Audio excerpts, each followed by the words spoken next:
PM Modi ने हाल ही में दिल्ली में आयोजित रामनाथ गोयनका लेक्चर 2025 को संबोधित करते हुए दुनिया के सामने भारत के एजेंडा का ऐलान किया है। पीएम मोदी ने कहा कि हमारी प्राथमिकता विकास, विकास और सिर्फ विकास है। साथियों, बिहार के नतीजों ने फिर दिखाया है कि भारत के लोगों की आकांक्षाएं, उनकी एस्पिरेशंस कितनी ज्यादा है।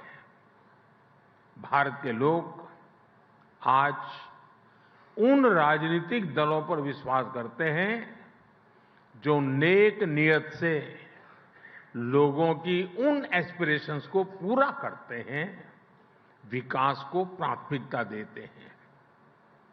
और आज इंडियन एक्सप्रेस के इस मंच से मैं देश की हर राज्य सरकार को, हर दल की राज्य सरकार को बहुत विनम्रता से कहूंगा, लेफ्ट, राइट, सेंटर, हर विचार की सरकार को मैं आग्रह से कहूंगा, बिहार के नतीजे हमें ये सबक देते हैं कि आप आज किस तरह की सरकार चला रहे हैं।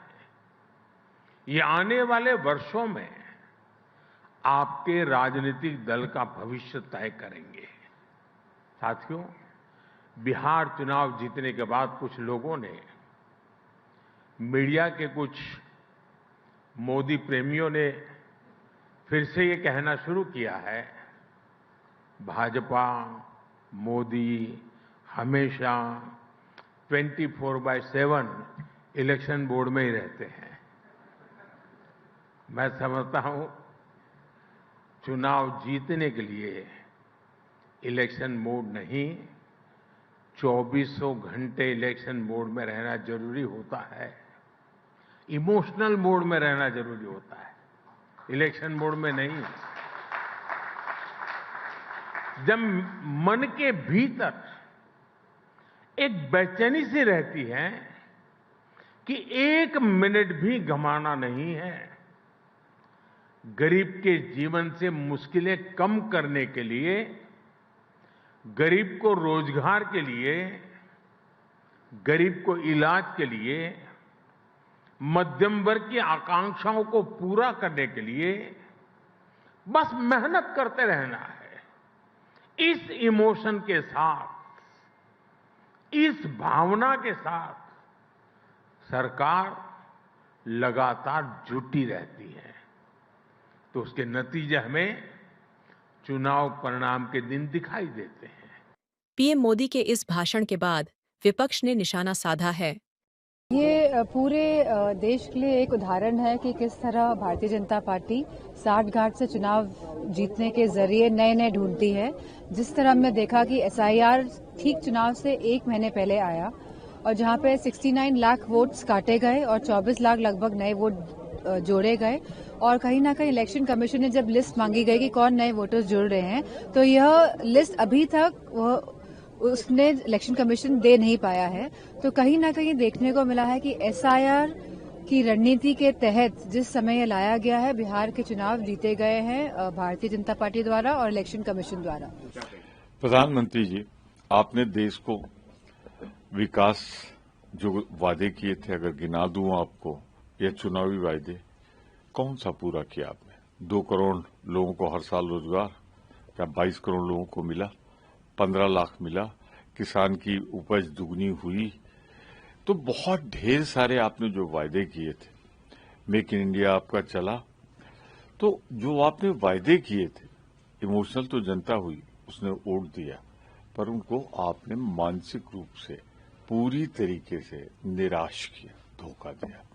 तो आप इमोशन पे खेल के लोगों के, चलिए स्वीकार तो किया आपने, इमोशन पे खेलते हैं आप और चुनाव उससे जीतते हैं। मैं ये आरोप आप पे लगा रहा हूं, सच्चाई से दूर रहते हैं आप, विकास आपकी प्राथमिकता की सूची में है नहीं। हमें ये लगता है कि बिहार में जनादेश नहीं प्राप्त हुआ है।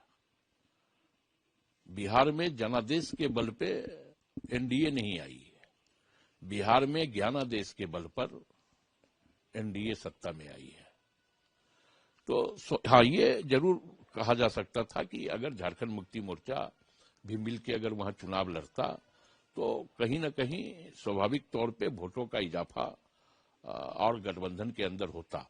लेकिन चूंकि ज्ञानेश गुप्ता जी ने यह तय कर दिया था कि बिहार में एनडीए की सरकार बनानी है, तो जब ज्ञानेश गुप्ता जी ने तय कर दिया था कि एनडीए की सरकार बिहार में बनानी है, तो कोई भी गठबंधन लड़े, चुनाव आयोग तो क्लियर रिजल्ट दे दिया।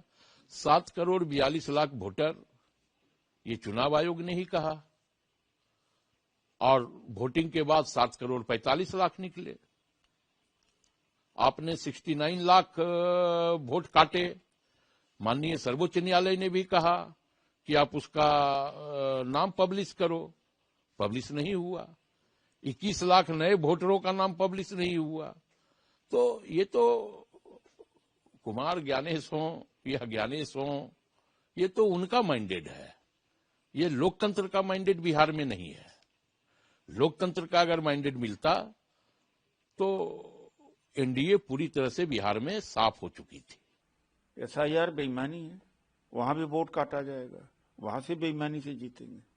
क्या चुनाव इन्होंने बिहार में ईमानदारी से जीता, बेईमानी से जीता है? न इनकी मीटिंगों में भीड़ थी, न उस दिन भी तमाम ऐसे मेरे निजी कार्यकर्ता हैं, वो जो कर्मचारी अधिकारी है जिन्होंने चुनाव कराया है, पोलिंग ऑफिसर थे, वो कह रहे थे भैया एनडीए का तो वोट ही नहीं पड़ रहा था, पर जीते कैसे?